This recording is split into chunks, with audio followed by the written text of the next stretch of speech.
Brucellosis is a disease that is caused from a gram-negative bacteria. It's considered by the WHO one of the most important neglected zoonoses. Zoonosis is a disease that is transmitted from animals to human beings.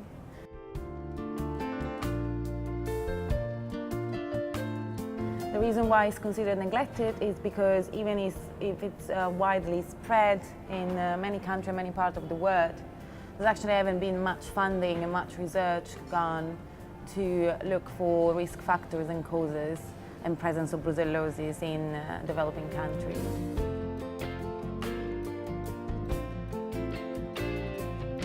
We're looking at Brucella melitensis, or anyway all the species of Brucella that affect cattle, buffalo and small ruminants, because obviously these are the animals that are interested in farming practices. And generally in animals, Brucella it's considered a productive disease because it caused a problem with fertility, milk yields and abortion.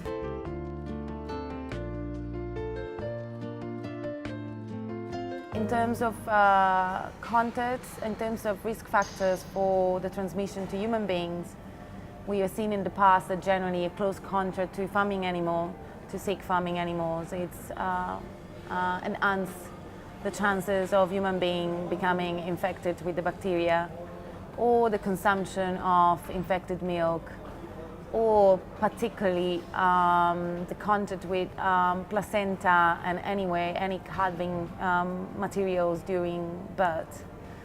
Brucella in men can give a range of symptomatology. It can go from very weak clinical signs like fever, weakness, headache, but long-term it could cause infertility in men and therefore have a quite high impact in terms of zoonotic disease.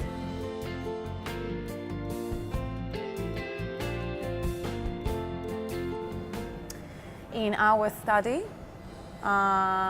we have been working to look at zoonotic risk in a number of peri-urban dairy farms, looking at 5 sites in India, Bangalore, Bangladesh, sorry if I can't pronounce it properly, Ludhiana, Guwahati and Udaipur.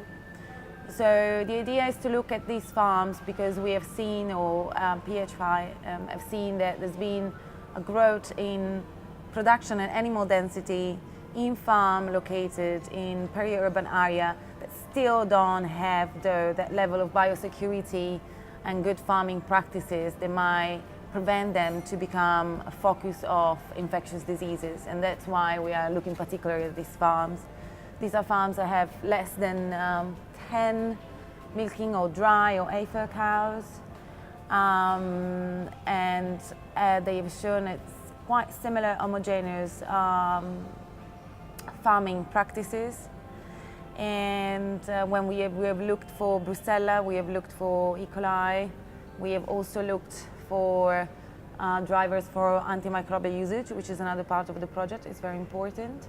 And we're going to probably test the sample for other pathogens that might be involved in multi-pathogens diseases in cattle, so for example mastitis. The results of our study for Brucella haven't come through yet. We are trying and analyze what we thought could be risk factors and drivers for the presence of these pathogens in the farms.